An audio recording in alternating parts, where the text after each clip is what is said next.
പിതാവിൻ്റെയും പുത്രൻ്റെയും പരിശുദ്ധാത്മാവിൻ്റെയും നാമത്തിൽ ആമേൻ. കർത്താവായ ഈശോയെ, അങ്ങ് കുരിശിൽ ചിന്തിയ രക്തത്തിൻ്റെ യോഗ്യതയിലും കുരിശിൽ അങ്ങ് നേടിയ വിജയത്തിലും ആശ്രയിച്ചുകൊണ്ട് അങ്ങയോട് ഐക്യപ്പെട്ട് പ്രാർത്ഥിക്കുന്ന ഞങ്ങളെയും ഞങ്ങളുടെ കുടുംബങ്ങളെയും ഞങ്ങളുടെ മക്കളെയും ഞങ്ങളുടെ തലമുറയെയും നശിപ്പിക്കാൻ ശ്രമിക്കുന്ന എല്ലാവിധ പൈശാചിക സ്വാധീനങ്ങളെയും അന്ധകാര ശക്തികളെയും പാപശക്തികളെയും ശാപശക്തികളെയും കർത്താവായ യേശുവിൻ്റെ നാമത്തിൽ ബന്ധിച്ച് ബഹിഷ്കരിച്ച് നിർവീര്യമാക്കി ഞങ്ങൾ ഒരുമിച്ച് കുരിശിന്റെ ചുവട്ടിൽ സമർപ്പിക്കുന്നു. കർത്താവെ, അങ്ങയുടെ നീതി അനുസരിച്ച് അവയോട് പെരുമാറണമേ. ഞങ്ങളെ ഏവരെയും, ഞങ്ങളുടെ കുടുംബങ്ങളെയും ഞങ്ങളുടെ മക്കളെയും ഞങ്ങളുടെ തലമുറയെയും അങ്ങയുടെ പരിശുദ്ധാത്മാവിനാൽ നിറച്ച് സ്വർഗത്തിന്റെ അതിസ്വാഭാവികമായ കൃപകളാൽ നിറച്ച് അനുഗ്രഹിച്ച് ബലപ്പെടുത്തി ആരോഗ്യവും സന്തോഷവും കൃപയും നിറച്ച് അനുഗ്രഹിക്കണമേ എന്ന് പ്രാർത്ഥിക്കുന്നു. ഇപ്പോഴും എപ്പോഴും എന്നേക്കും ആമേൻ.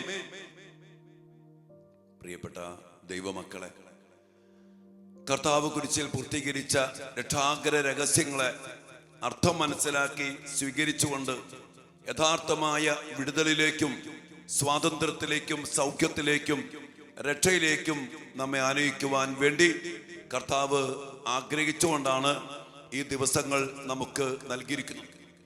ഈ ജൂൺ മാസത്തില് തിരുഹൃദയ സ്നേഹത്തിന് ആഴത്തില് വിശുദ്ധ കുർബാനയുടെ ശക്തമായ രക്ഷാകര പദ്ധതിയില് കർത്താവ് നമ്മെ പങ്കുചേർക്കുമ്പോൾ വചനം കേട്ട് അവസ്ഥകൾ തിരിച്ചറിഞ്ഞ് കർത്താവ് പറയുന്ന പോലെ കർത്താവിന്റെ രക്ഷ സ്വന്തമാക്കാൻ നമുക്ക്, നമ്മുടെ കുടുംബങ്ങൾക്ക്, നമ്മുടെ മക്കൾക്ക് ഇടയാകട്ടെ. ഇതല്ലാതെ മറ്റൊരു വഴിയോ രക്ഷയോ നമ്മൾ അനുഗ്രഹിക്കപ്പെടാനില്ല എന്ന സത്യം അടിവരയിട്ട് 1000 വട്ടം ഉറപ്പോടെ അച്ഛൻ നിങ്ങൾ പറയുകയാണ്. അതുകൊണ്ട് മക്കളെ സ്വന്തമാക്കുക, സ്വീകരിക്കുക, പങ്കുവയ്ക്കുക, ചെയ്യേണ്ട കാര്യങ്ങൾ ചെയ്യുക. നമ്മള് വിശുദ്ധ കുർബാനയില് കൂദാശ വചനങ്ങൾക്ക് മുമ്പ് സീറോ മലബാർ വിശുദ്ധ കുർബാനയിൽ ഇങ്ങനെ പറയുന്നുണ്ട്: നിയമത്തിന് അധീനരായവരെ ഉദ്ധരിക്കുവാൻ അവിടുന്ന് നിയമത്തിന് വിധേയനാവുകയും നമ്മുടെ രക്ഷയുടെ സ്മാരകം ഏർപ്പെടുത്തുകയും ചെയ്തു. രക്ഷാകരമായ ഈ രഹസ്യം തിരുസന്നിധിയിൽ ഞങ്ങൾ അർപ്പിക്കുന്നു. രക്ഷാകരമായ ദിവ്യരഹസ്യം എന്തിനാണ്? നിയമത്തിന് അധീനരായവരെ ഉദ്ധരിക്കുവാൻ ഈശോ നമുക്ക് വേണ്ടി നിയമത്തിന് വിധേയനായി. നിയമങ്ങളുണ്ട്. നമ്മൾ ഇന്നലെ കണ്ടു, പാപം വേട്ടയാടുന്ന കുടുംബങ്ങള്, അത് നിയമമാണ്. നിന്റെ പാപം വേട്ടയാടും, അത് നിയമമാണ്. അതോടൊപ്പം തന്നെ മറ്റൊരു നിയമമാണ് ശാപത്തിന്റെ നിയമങ്ങൾ. നിയമാവർത്തന പുസ്തകം 28-ാം അധ്യായത്തിന്റെ 15 മുതൽ തിരുവചന ഭാഗം 68 വരെ നിങ്ങൾ വായിക്കണം. ഞാൻ കണ്ടെടുത്തോളം പല കുടുംബങ്ങളിൽ നിങ്ങൾ പലരും വിളിക്കാറുണ്ട്, അത് പ്രശ്നം, ഈ പ്രശ്നം, മക്കളുടെ പ്രശ്നം, കല്യാണം നടക്കുന്നില്ല, ആകപ്പാടെ പ്രശ്നം, ജോലി കിട്ടണില്ല, എല്ലാം വഴി അങ്ങ് എത്തി നിൽക്കും. ആ അവസാന സമയം അത് കൈവിട്ടു പോകും. ഇതൊക്കെ ഈ വചനഭാഗത്ത് പറഞ്ഞിട്ടുണ്ട്. പ്രിയപ്പെട്ട മക്കളെ, ദൈവത്തിന്റെ വചനം അനുസരിക്കാതെ നമ്മളോ നമ്മുടെ കുടുംബമോ ജീവിച്ചിട്ടുണ്ടെങ്കിൽ അതിന് ശിക്ഷയുണ്ട്, അതിന് ശാപമുണ്ട്. ഞാൻ 1-2 കാര്യങ്ങൾ ഞാൻ ശ്രദ്ധിച്ചത്, കർത്താവ് പറയുന്നത്, നീ ഒരുവളുമായിട്ട് വിവാഹബന്ധത്തിൽ ഉറപ്പിക്കും, എന്നാൽ മറ്റൊരുവൻ അവളെ കെട്ടും, അവളുടെ കൂടെ ചെയ്യും. നീ കഷ്ടപ്പെട്ട് അധ്വാനിക്കും, പക്ഷെ അതിന്റെ ഫലം നിനക്ക് അനുഭവിക്കാൻ പറ്റില്ല. നീ മക്കൾക്ക് ജന്മം കൊടുത്ത് വളർത്തും, എന്നാൽ സ്വന്തമാക്കി അവരെ വളർത്താൻ നിങ്ങൾക്ക് കിട്ടില്ല. ഇന്ന് 18 വയസ്സ് കഴിയുമ്പോ കുറെ മക്കള് ഇവന്റെ പിന്നാലെ ഇറങ്ങി പോകുമ്പോൾ കഷ്ടപ്പെട്ട് മക്കളെ വളർത്തിയ മാതാപിതാക്കൾക്ക് അവരെ സ്വന്തമായി കിട്ടാത്ത അവസ്ഥ. ഈ പറഞ്ഞ കാര്യങ്ങളൊക്കെ ഇന്ന് പല കുടുംബങ്ങളിൽ സംഭവിക്കുന്നത്. ഈ പറഞ്ഞ കാര്യങ്ങളൊക്കെ ഒത്തിരിയേറെ കാര്യങ്ങൾ. അവിടെ കർത്താവ് പറഞ്ഞൊരു കാര്യം കേട്ടോ, അവിടെ പറയാണ്, നീ വീട് പണിയും, എന്നാൽ അതിൽ വസിക്കുകയില്ല. നീ വീട് പണിയും, അതിൽ വസിക്കത്തില്ല. അതിന് കാരണങ്ങളൊക്കെയാണ് പറയുന്നു വന്നുണ്ട്. എല്ലാറ്റിലും സമൃദ്ധി ഉണ്ടായപ്പോൾ തികഞ്ഞ ആഹ്ലാദത്തോടെ നിന്റെ ദൈവമായ കർത്താവിന് ശുശ്രൂഷ ചെയ്തില്ല. നിനക്കെല്ലാം ഉണ്ടായി, ദൈവത്തെ മറന്നു, ദൈവത്തിന് ശുശ്രൂഷ ചെയ്തില്ല. അവിടെ പലവട്ടം പറഞ്ഞൊരു കാര്യമുണ്ട്, നിശേഷം നശിക്കുന്നതുവരെ ഇവ നിന്നെ വേട്ടയാണ്. വീണ്ടും അവിടെ പറയുന്നുണ്ട് 48-ാമത്തെ വചനം, നീ നശിക്കുന്നതുവരെ അവിടുന്ന് നിന്റെ കഴുത്തിൽ ഇരുമ്പ് നുകം വയ്ക്കും. അതുകൊണ്ട് പ്രിയപ്പെട്ട മക്കളെ, ശാപത്തിന്റെ വലിയൊരു മേഖല നമ്മുടെ കുടുംബങ്ങളിൽ കിടക്കുന്നുണ്ട്. ദൈവത്തിന്റെ കൽപ്പന അനുസരിക്കാതെ, ദൈവത്തിന്റെ കൽപ്പന ലംഘിച്ച് നമ്മളും നമ്മുടെ പൂർവീകരും നമ്മുടെ കുടുംബാംഗങ്ങൾ ചെയ്തതിന്റെ ശിക്ഷകളും ശാപങ്ങളും നമ്മുടെ കുടുംബത്തില് ഒത്തിരി കിടക്കുന്നുണ്ട്. ശാപത്തിന്റെ മേഖല. എന്റെ പ്രിയപ്പെട്ടവരെ, അതുകൊണ്ട് ഈശോ വന്നത് ഈ ശാപങ്ങൾ ഏറ്റെടുക്കാനാണ്. ശാപങ്ങളൊക്കെ നമ്മുടെ എല്ലാ കുടുംബത്തിലും ഉണ്ട്. അതുകൊണ്ട് തന്നെ ഈ ശാപങ്ങളെ ഏറ്റെടുക്കാൻ വേണ്ടി വന്ന കർത്താവ്, അത് നിയമമാണ്. ഗലാത്യക്കാരുടെ ലേഖനം 3-ാം അധ്യായത്തിന്റെ 10 മുതൽ തിരുവചന ഭാഗത്തില് നാം വായിക്കുന്നുണ്ട്, നിയമഗ്രന്ഥത്തിൽ എഴുതപ്പെട്ടിരിക്കുന്നവ അനുസരിക്കാതെയും പാലിക്കാതെയും ഇരിക്കുന്നവൻ ശപിക്കപ്പെട്ടവനാണ്. എന്നാൽ ക്രിസ്തു നമ്മെ പ്രതി ശപിക്കപ്പെട്ടവനായി തീർന്നുകൊണ്ട് നിയമത്തിന്റെ ശാപത്തിൽ നിന്ന് നമ്മെ മോചിപ്പിച്ചു. എന്തെന്നാൽ മരത്തിൽ തൂക്കപ്പെട്ടവൻ ശപിക്കപ്പെട്ടവനാണ്. എന്റെ പ്രിയപ്പെട്ട മക്കളെ, ഈ ശപിക്കപ്പെട്ട കുരിശുമരണം ഈശോ ഏറ്റെടുത്തത് നിയമത്തിന് അധീനരായിപ്പോയി. നമ്മൾ നിയമത്തിന്റെ ശാപം, അതിന് അടിമപ്പെട്ടു പോയി. ഇതൊക്കെ നമ്മുടെ കുടുംബത്തിലുണ്ട്. ആ ശാപത്തിൽ മോചിപ്പിക്കാൻ വേണ്ടി അവിടുന്ന് നമ്മെ പ്രതി ശപിക്കപ്പെട്ടവനായി തീർന്നു. ഈ ക്രൂശിതനിലേക്ക് നോക്കുമ്പോ, ശപിക്കപ്പെട്ടവനെ പോലെ തുക്കപ്പെട്ട് കിടക്കുമ്പോ നമ്മൾ അറിയണം മക്കളെ, നമ്മെ പ്രതിയാ, നമ്മുടെ ശാപം നീക്കാൻ വേണ്ടിയാ ഈശോ ഇതുപോലെ ശപിക്കപ്പെട്ടവനെ പോലെ നഗ്നനായി കുരിശിൽ ശപിക്കപ്പെട്ട മരണം മരിക്കണം നമ്മെ പ്രതി. അതാണ് പറഞ്ഞ, നിയമത്തിന് അധീനരായവരെ ഉദ്ധരിക്കുവാൻ അവിടുന്ന് നമുക്ക് വേണ്ടി നിയമത്തിന് വിധേയനായി. എന്നിട്ട് നമ്മുടെ രക്ഷയുടെ രഹസ്യം അവിടുന്ന് നമുക്ക് വേണ്ടി സ്ഥാപിച്ചു. അതുകൊണ്ട് പ്രിയപ്പെട്ട മക്കളെ, കർത്താവിന്റെ കുരിശിലെ ബലി, വിശുദ്ധ കുർബാന, നമ്മുടെ ശാപങ്ങൾക്ക് പകരം ഈശോ ശപിക്കപ്പെട്ടവനെ പോലെ മരിക്കുന്ന ബലിയ. ഈ ബലി അറിഞ്ഞ് നമ്മളൊക്കെ എന്തുമാത്രം ശാപം പേറുന്നവന് നമ്മുടെ പൂർവികരായിട്ട് കുടുംബത്തില്. ഇന്ന് ചില ആൾക്കാർ ശാപമൊന്നുമില്ല, അതൊക്കെ പഴയ നിയമത്തില. ഈശോ പറഞ്ഞു, ഒരു ശാപവും ശാപിക്കപ്പെടുമെന്ന് പറഞ്ഞ, ശിക്ഷിക്കപ്പെടുന്ന പറഞ്ഞ അതിന് കാരണമുണ്ട്. ആ കാരണം വീട്ടിൽ വന്നാൽ നിയമം അനുസരിക്കണില്ല, കൽപ്പന അനുസരിക്കില്ല, അതിനാൽ തന്നെ ശപിക്കപ്പെടുന്നു പറഞ്ഞിട്ടുണ്ടെങ്കിൽ ആകാശം മാറിയാലും ഭൂതലം മാറിയാലും ഈ വചനത്തിൽ നിന്ന്, നിയമത്തിൽ നിന്ന്, വള്ളിപ്പുള്ളി മാറത്തിൽ നിന്ന് എന്റെ മക്കളെ ഈശോ പറഞ്ഞിട്ടുണ്ട്. കണ്ണി കണ്ട PhD-ക്കാരും ഡോക്ടറേറ്റുകാരും ശാപമില്ല, ശിക്ഷയിലെന്ന് പറഞ്ഞും കേട്ട് അതിന്റെ പിന്നാലെ പോകല മക്കളെ. നിങ്ങൾ ഇതൊന്ന് വായിച്ചു നോക്ക്, എന്നിട്ട് കുടുംബത്തെ പരിശോധിക്കുക. ഇന്ന് നീ അനുഭവിക്കുന്ന നേരിടുന്ന പ്രശ്നങ്ങൾ ശരിക്കും പരിശോധിക്കുക. അതുകൊണ്ട് ഞാൻ നിങ്ങളോട് പറയുന്നൊരു വലിയ കാര്യം, വിശുദ്ധ കുർബാനയിൽ ഈശോ ചെയ്ത പ്രവൃത്തിയാണ് നമ്മെ പ്രതി ശപിക്കപ്പെട്ടവനായ പോലെ കുരിശിൽ തൂക്കപ്പെട്ട് ഈ മരണം ഈശോ ഏറ്റെടുത്തെങ്കിൽ, ഈ ശപിക്കപ്പെട്ട മരണം ഏറ്റെടുത്തെങ്കിൽ അത് നമ്മെ പ്രതിയാണ്. നിയമത്തിന് അധീനരായി പോയിട്ടുണ്ട് നമ്മള്, ഇല്ലാന്ന് പറയരുത്. നമ്മുടെ കുടുംബത്തില് ഓർത്തേക്ക് നിയമലംഘനം, അവിഹിത ബന്ധങ്ങള്, മദ്യപാനം, അഭിചാര്യം, മന്ത്രവാദം, കൂടോത്രം, ക്ഷുദ്രപ്രവൃത്തി, കാരണവന്മാരായിട്ട് നിന്റെ ജീവിതത്തിൽ പല അവസ്ഥയിൽ ഇതിനൊക്കെ ശിക്ഷയുണ്ട് മക്കളെ. പക്ഷേ ഈശോ നമുക്ക് വേണ്ടി അതെല്ലാം ഏറ്റെടുക്കുക. അതുകൊണ്ട് വിശുദ്ധ കുർബാനയുടെ അടിസ്ഥാനപരമായ രക്ഷാകര പദ്ധതിയുടെ രഹസ്യങ്ങൾ നമ്മൾ ശരിക്കും ധ്യാനിച്ച് അത് സ്വന്തമാക്കണം. ഞാൻ ഇന്നലെ പറഞ്ഞില്ലേ, അതിനുവേണ്ടി പാപത്തെ ഏറ്റെടുത്ത കർത്താവ് ആ പാപം ഏറ്റെടുക്കുമ്പോൾ നമ്മുടെ കുടുംബത്തിന്റെ പാപങ്ങളെല്ലാം ഏറ്റെടുക്കുവാൻ വേണ്ടി ഈശോയ്ക്ക് ഏൽപ്പിച്ചു കൊടുക്കണം, ഉപസാരിക്കണം. എന്നിട്ട് ഓരോ മേഖലകൾ, ഇന്ന് നമ്മൾ ശാപത്തെ ഏറ്റെടുക്കുന്ന, ശപിക്കപ്പെട്ടവനെ പോലെ നമ്മെ പ്രതി ശപിക്കപ്പെട്ടവനായിട്ട് മരത്തിൽ തൂക്കപ്പെട്ട് ഈശോ ഈ കുരിശിൽ പിടഞ്ഞു മരിക്കുമ്പോൾ ഈ മരണത്തെ അവകാശപ്പെട്ടുകൊണ്ട് കർത്താവ് ഞങ്ങളുടെ കുടുംബത്തിന്റെ മേലുള്ള ശാപങ്ങള്, ഞങ്ങളുടെ തലമുറയുടെ മേലുള്ള ശാപങ്ങള്, എല്ലാ പൈശാചികമായ ആധിപത്യ ശക്തികള്, ശിക്ഷകള്, നമ്മുടെ മക്കളുടെ കല്യാണം നടക്കണില്ല, എല്ലാം ഉറച്ചു വരും. ഇന്ന് കുറെ പേര് അച്ഛ ഉറപ്പിച്ചു, പക്ഷെ പെട്ടെന്ന് മാറിപ്പോയി. എത്രയോ കേസ് നീ അധ്വാനിച്ച് കട്ടപ്പെട്ടു, പക്ഷെ കണ്ണിക്കണ്ടവന്മാര് അതിന്റെ ഫലം അനുഭവിക്കുക. നീ മക്കളെ പോറ്റി വളർത്തി 18 വയസ്സായപ്പോ കണ്ണിക്കണ്ടവന്റെ പിന്നാലെ ലൗകികാധിപത്യമൊക്കെ പടിയിറങ്ങി പോവാ. ഇതൊന്നും വെറുതെ സംഭവിക്കേണ്ട കാര്യമില്ല.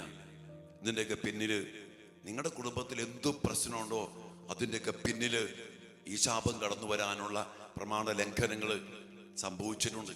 അതുകൊണ്ട് നമ്മൾ അതുമായിട്ട് നമ്മൾ ശരിക്കും വർക്കൗട്ട് ചെയ്യണം, എന്നിട്ട് കുമ്പസാരിക്കണം. എന്നിട്ട് ഒന്ന് കണ്ടുപിടിക്കാൻ പറ്റില്ലെങ്കിൽ കർത്താവിന് മുമ്പിലേക്ക് സമർപ്പിക്കുക. കർത്താവ്, ഈ ഒരു സംഭവത്തിന് കാരണമായ ഏതെങ്കിലും പാപത്തിന്റെ ശാപത്തിന്റെ അവസ്ഥകൾ ഞങ്ങളുടെ കുടുംബത്തില് വേട്ടയാടുന്നുണ്ടെങ്കിൽ കർത്താവേ, അങ്ങ് പാപം ഏറ്റെടുത്തല്ലേ ഞങ്ങൾക്ക് വേണ്ടി ബലിയർപ്പിച്ച് അങ്ങ് ശപിക്കപ്പെട്ടവനെ പോലെ മരത്തിൽ തൂക്കപ്പെടുന്നത് ഞങ്ങളുടെ ശാപം നീക്കാൻ വേണ്ടിയല്ലേ ഈശോയെ. ഈ കുർബാനയുടെ യോഗ്യതയാൽ, ഈ ബലിയുടെ യോഗ്യതയാൽ എല്ലാ പാപത്തിന്റെ ശാപത്തിന്റെ അവസ്ഥയിൽ നിന്ന് എന്നെ, എൻ്റെ കുടുംബത്തെ, എൻ്റെ തലമുറയെ, എൻ്റെ മക്കളെ വിടുവിക്കണേ എന്ന് പറഞ്ഞ് കർത്താവിന്റെ കരുണയ്ക്ക് വേണ്ടി ബലിയർപ്പിച്ച് പ്രാർത്ഥിക്കും. അതോടൊപ്പം തന്നെ കരുണയുടെ ജപമാല, ഈശോയുടെ അതിദാരുണമായ പീഡാസഹനങ്ങളെ കുറിച്ച്, പിതാവേ, ഞങ്ങളുടെ മേലും ലോകം മുഴുവന്റെ മേലും ഞങ്ങളുടെ മക്കളുടെ മേലും കുടുംബത്തിന്റെ മേലും ഈ അർത്ഥം മനസ്സിലാക്കി കരുണയ്ക്ക് വേണ്ടി പ്രാർത്ഥിക്കും മക്കളെ. ഇതല്ലാണ്ട് വേറെ വഴിയൊന്നുമില്ല. നിങ്ങൾ വേറെ എന്ത് ലുട്ടിലുടുക്ക് പരിപാടി ചെയ്താലും, എത്രമാത്രം മറ്റു കാര്യങ്ങൾക്ക് പോയാലും ഈ കർത്താവിന് കുരിശിലെ ബലിയിലൂടെ അല്ലാതെ ശാപം നീക്കപ്പെടില്ല.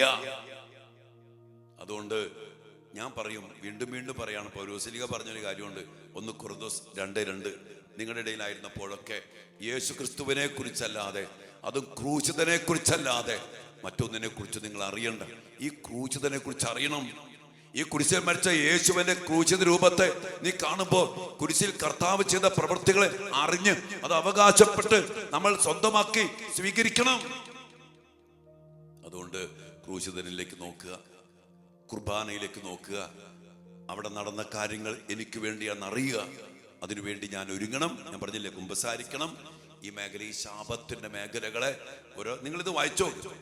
നിയമാവർത്തന പുസ്തകം 28-ാം അധ്യായം 15 മുതൽ 68 ഒരു വചനങ്ങളെ എപ്പോഴും സമയം കിട്ടി വായിക്കും. നിന്റെ കുടുംബത്തിൽ നിന്ന് കണക്ട് ചെയ്യും.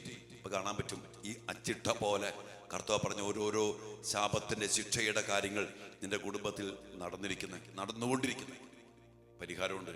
കർത്താവിന്റെ ബലി അവകാശപ്പെട്ട് പ്രാർത്ഥിക്കാം. ഈശോ നിങ്ങളെല്ലാവരും അനുഗ്രഹിക്കട്ടെ. പ്രിയപ്പെട്ട മക്കൾ, നിങ്ങൾ ഈ ദിവസങ്ങളൊക്കെ ഞാൻ പറഞ്ഞ മാക്സിമം വിശുദ്ധ കുർബാനയെ പങ്കെടുത്ത് ഇതൊക്കെ ഈ ഓരോ ദിവസവും പറയുന്ന കാര്യങ്ങളൊക്കെ അവകാശപ്പെട്ട് പ്രാർത്ഥിച്ചോ. ഇന്ന് ശാപങ്ങൾ നീക്കുന്ന കർത്താവിൻ്റെ രക്ഷാകര ബലി, ശപിക്കപ്പെട്ടവനെ പോലെ മരത്തിൽ തൂക്കപ്പെട്ട ബലിയുടെ യോഗ്യത എൻ്റെ മേലുള്ള, എൻ്റെ കുടുംബത്തിൻ്റെ മേലുള്ള, തലമുറയുടെ മേലുള്ള, എൻ്റെ മക്കളുടെ മേലുള്ള ശാപങ്ങൾ കർത്താവ് ഏറ്റെടുക്കണം, ബലി അർപ്പിക്കാം. അതോടൊപ്പം തന്നെ കരുണയുടെ ജപമാല ചൊല്ലി പ്രാർത്ഥിക്കാം. പിന്നെ നമ്മുടെ തിരുരക്തത്തിന്റെ ജപമാല നമ്മുടെ യൂട്യൂബിൽ കിടക്കുന്നുണ്ട്. തിരുരക്തത്തിന്റെ ജപമാല, ഈശോയുടെ ഏറ്റവും വിലയേറിയ തിരുരക്തമേ, ഞങ്ങളെയും ലോകം മുഴുവനെയും രക്ഷിക്കണമേ. കർത്താവിന്റെ രക്തം, ഇനി അതിനെക്കുറിച്ചൊക്കെ നമ്മൾ കാണും. പ്രിയപ്പെട്ട മക്കളെ, വലിയ പ്രാർത്ഥനയോടുകൂടി ഈ ദിവസങ്ങളെ നമുക്ക് സ്വന്തമാക്കാം. കർത്താവിന്റെ ബലി സ്വന്തമാക്കാം. നോക്കിക്കോ, ഇത് നിങ്ങൾ നന്നായിട്ട് ചെയ്യേണ്ട പോലെ ചെയ്താൽ നിങ്ങളുടെ കുടുംബത്തിലെ തടസ്സങ്ങൾ മാറും, കെട്ടുകൾ പൊട്ടും, ബന്ധനം കഴിയും, ശാപങ്ങൾ നീക്കപ്പെടും. കർത്താവ് അനുഗ്രഹിക്കട്ടെ. ഒരിക്കൽ കൂടി ഞാൻ പറയണം, മക്കൾ, ഈ ശുശ്രൂഷ നിങ്ങൾ അനേക മക്കൾക്ക് പങ്കുവെച്ചു കൊടുക്കുക. അല്പ സമയം എടുത്താണേലും ഇതിനൊക്കെ കേട്ട് അറിഞ്ഞ് എന്നാൽ ഒരേ പേര് അച്ഛനെ വിളിക്കുന്നുണ്ട്. എൻ്റെ പ്രിയപ്പെട്ട മക്കൾ, ഇതൊക്കെ നിങ്ങൾ ചെയ്യേണ്ട കാര്യങ്ങളാണ്. നിങ്ങൾ തന്നെ ചെയ്യാം. നമുക്ക് ഒരുമിച്ച് പ്രാർത്ഥിക്കാം. ഇതിനുള്ള വലിയ അഭിഷേകം കർത്താവ് നിങ്ങൾക്കും എനിക്കും നമ്മുടെ കുടുംബങ്ങൾക്ക് തരട്ടെ എന്ന് ആത്മാർത്ഥമായി പ്രാർത്ഥിക്കുന്നു. ഒരുമയോടെ കുർബാനയുടെ ശക്തി ദിവ്യകാരുണ്യത്തിൽ നിറയപ്പെട്ടിരിക്കുമ്പോൾ അത് സ്വീകരിക്കാം. ഈശോ നമ്മെ അനുഗ്രഹിക്കട്ടെ. ആമേൻ.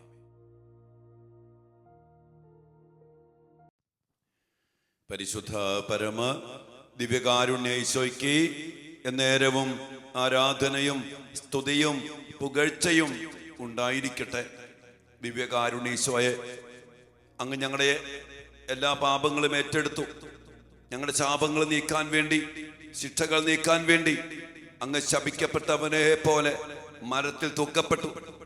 കർത്താവേ, ഞങ്ങൾക്ക് വേണ്ടി ഞങ്ങൾ നിയമത്തിന് അധീനനായി പോയെങ്കിൽ ആ നിയമത്തിന് അധീനനായിക്കൊണ്ട് തന്നെ അങ്ങ് ഞങ്ങളുടെ ശാപങ്ങളെ ഏറ്റെടുത്തു. കർത്താവ്, ഞങ്ങളുടെ കുടുംബങ്ങളെ സമർപ്പിക്കുന്നു, ഞങ്ങളുടെ തലമുറകളെ സമർപ്പിക്കുന്നു, ഞങ്ങളുടെ വ്യക്തി ജീവിതങ്ങളെ സമർപ്പിക്കുന്നു.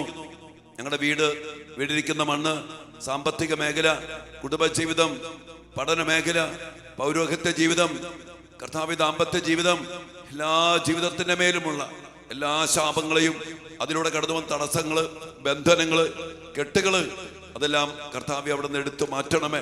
ശാപം വേട്ടയാടുന്ന ഞങ്ങളുടെ കുടുംബങ്ങളുടെ മേല്, തലമുറയുടെ മേല്, ഞങ്ങളുടെ മക്കളുടെ മേല് കർത്താവെ അങ്ങയുടെ ശപിക്കപ്പെട്ട കുരിശു മരണത്തിന്റെ അനന്ത യോഗ്യതകളാൽ കർത്താവെ എല്ലാ ശാപങ്ങളും അങ്ങ് ഏറ്റെടുക്കണമേ, എല്ലാ ശാപങ്ങളും നീക്കണമേ കർത്താവെ. ഞങ്ങളുടെ മേലുള്ള എല്ലാ ശാപങ്ങളും ഏറ്റെടുത്തുകൊണ്ടാണല്ലോ അങ്ങ് ശപിക്കപ്പെട്ടവനെ പോലെ മരത്തിൽ തൂക്കപ്പെട്ടത് കർത്താവെ. ആ മരണത്തെ ഞങ്ങൾ അവകാശപ്പെട്ട് പ്രാർത്ഥിക്കുന്നു കർത്താവെ. കുരിശു മരണത്തിന്റെ അപരിമേയമായ ശക്തിയാൽ ഞങ്ങളുടെ മേലുള്ള എല്ലാ ശാപങ്ങളും ഞങ്ങളുടെ മക്കളുടെ മേല്, ഞങ്ങളുടെ കുടുംബത്തിന്റെ മേല്, പാരമ്പര്യത്തിന്റെ മേല്, സാമ്പത്തിക മേഖലകളുടെ മേലും ജോലി മേഖലയുടെ മേലുള്ള എല്ലാ ശാപങ്ങളും കർത്താവെ അങ്ങ് എടുത്തു മാറ്റണമേ, ഞങ്ങളെ അനുഗ്രഹിക്കണമേ. അതിലൂടെ കടന്നു വന്ന തടസ്സങ്ങള്, ഒത്തിരിയേറെ ശിക്ഷകള്, ബന്ധനങ്ങള് ഞങ്ങൾ കണ്ടു, പല പല കാര്യങ്ങള് കർത്താവെ അതെല്ലാം അങ്ങ് എടുത്തു മാറ്റണം. അങ്ങയുടെ മക്കളെ വിടിവിക്കണം. ഈ പ്രാർത്ഥനയിലായിരിക്കുന്ന കർത്താവെ, ഈ മക്കളെ ഏതെല്ലാം മേഖലകൾക്ക് വേണ്ടി പ്രാർത്ഥിക്കുന്നു. കല്യാണം നടക്കുന്നില്ല, ജോലി കിട്ടുന്നില്ല, സാമ്പത്തിക തടസ്സങ്ങള് എല്ലാം ഉണ്ടായിട്ട് വീട് പണി ഒന്നും ചെയ്യാൻ പറ്റുന്നില്ല, പൈസ ഉണ്ടാക്കിയിട്ടും കല്യാണം നടക്കുന്നില്ല, മക്കൾ ഉണ്ടാകുന്നില്ല, ജോലി കിട്ടുന്നില്ല, പഠനത്തിൽ എന്നും തോൽവി, ഇന്ന് മുന്നോട്ട് പോകാൻ പറ്റണില്ല, കുടുംബത്തിൽ കലഹം, ഒരു ഭിന്നത, വാശി, സമാധാനമില്ല. സ്വയേ എല്ലാ അവസ്ഥകളെ സമർപ്പിച്ച് പ്രാർത്ഥിക്കുന്നു. നിങ്ങളുടെ വലിയ കരുണ ഞങ്ങളുടെ മേൽ ചൊരിയണമേ കർത്താവേ. അങ്ങയുടെ പീഡാസഹനത്തിന്റെ യോഗ്യതയിൽ ഞങ്ങൾ പ്രാർത്ഥിക്കുന്നു. ഈശോയുടെ അതിദാരുണമാം പീഡാ സഹനങ്ങളെ ഓർത്തെന്നും പിതാവേ ഞങ്ങളുടെ മേൽ ലോകം മുഴുവന്റെ മേൽ കരുണയുണ്ടാകേണമേ കർത്താവേ. ഞങ്ങളുടെ വലിയ കരുണ ഞങ്ങളുടെ മേൽ ചൊരിയണമേ. കരുണയ്ക്ക് വേണ്ടി പ്രാർത്ഥിക്കാം മക്കളെ. ഈശോയുടെ പരിശുദ്ധ രക്തത്തിന് വേണ്ടി അവകാശപ്പെട്ട് പ്രാർത്ഥിക്കാം. നമ്മെ വീണ്ടെടുക്കുന്ന രക്തം, നമ്മെ മോചിപ്പിക്കുന്ന കർത്താവിന്റെ പീഡാസഹനങ്ങൾ, നമ്മുടെ ശാപം നീക്കുന്ന അവിടുത്തെ മരത്തിൽ തൂക്കപ്പെട്ട ശപിക്കപ്പെട്ട മരണം കർത്താവ് ഞങ്ങൾ അവകാശപ്പെട്ട് പ്രാർത്ഥിക്കുന്നു. ഞങ്ങളുടെ കുടുംബത്തിന്റെ മേൽ നിന്ന്, ഞങ്ങളുടെ തലമുറയുടെ മേൽ നിന്ന്, ഞങ്ങളുടെ പാരമ്പര്യത്തിന്റെ മേൽ നിന്ന്, ഞങ്ങളുടെ വ്യക്തി ജീവിതത്തിന്റെ മേൽ നിന്ന് എല്ലാ ശാപങ്ങളും അങ്ങ് എടുത്തു മാറ്റണമേ.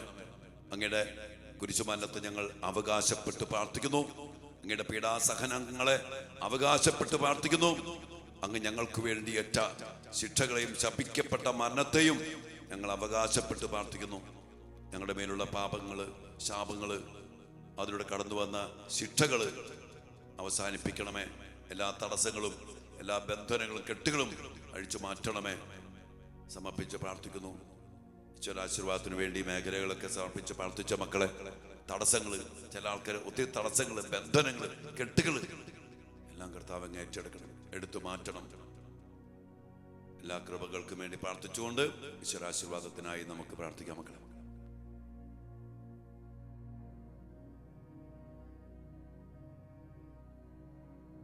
പരിശുദ്ധ ശരീരത്താലും വിലയേറിയ രക്തത്താലും പാപത്തിൻ കറകളിൽ നിന്നും മർത്യനു നീ മോചനമേകി സകലേശാ ദിവ്യ കടാക്ഷം തൂഗണമേ വത്സല സുതരിൽ നിർമ്മലരായി ജീവിച്ചിടുവാൻ ചിന്തണമേ ദിവ്യവരങ്ങൾ. എല്ലാ വരങ്ങളും കൃപകളും ചൊരിഞ്ഞ് കർത്താവ് ഞങ്ങളുടെ മേൽ കരുണ ചൊരിയണമേ. എല്ലാ ശാപങ്ങളും അതിലൂടെ കടന്നു വന്ന തടസ്സങ്ങളും കെട്ടുകളും അഴിച്ചു മാറ്റി ഞങ്ങളെ വിടിവിക്കണമേ കർത്താവെ. സമർപ്പിച്ച് സ്തുതിച്ച് ആശീർവാദം സ്വീകരിച്ച മക്കളെ, ഹല്ലേലൂയ.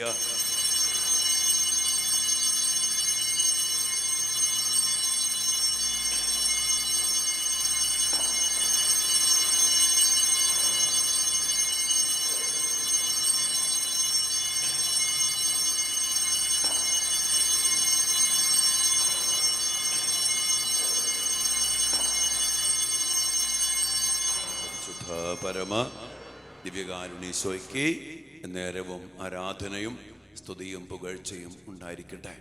ഈശോയെ, അങ്ങ് ഞങ്ങൾക്ക് വേണ്ടി ഏറ്റെടുത്ത പീഡാസഹനങ്ങളും കുരിശു മരണവും ഈ ശപിക്കപ്പെട്ട മരണവും കർത്താവേ ഒരിക്കലും വൃഥാവിലായി പോകാതെ സ്വീകരിക്കേണ്ട പോലെ സ്വീകരിച്ച് എല്ലാത്തിൽ നിന്നും മോചനം പ്രാപിക്കാൻ, രക്ഷ സ്വന്തമാക്കാൻ ഞങ്ങൾക്ക് എല്ലാവർക്കും ഇടയാകട്ടെ. അതിനുവേണ്ടി ഈ മക്കളെ ഓരോരുത്തരെയും ഇവരുടെ കുടുംബങ്ങളെയും സമർപ്പിക്കുന്നു. ചെയ്യേണ്ട കാര്യങ്ങൾ ചെയ്ത് ഈ ബലി സ്വന്തമാക്കി രക്ഷ പ്രാപിക്കാൻ എല്ലാ മക്കൾക്കും ഇടയാകട്ടെ. ഈശോയെ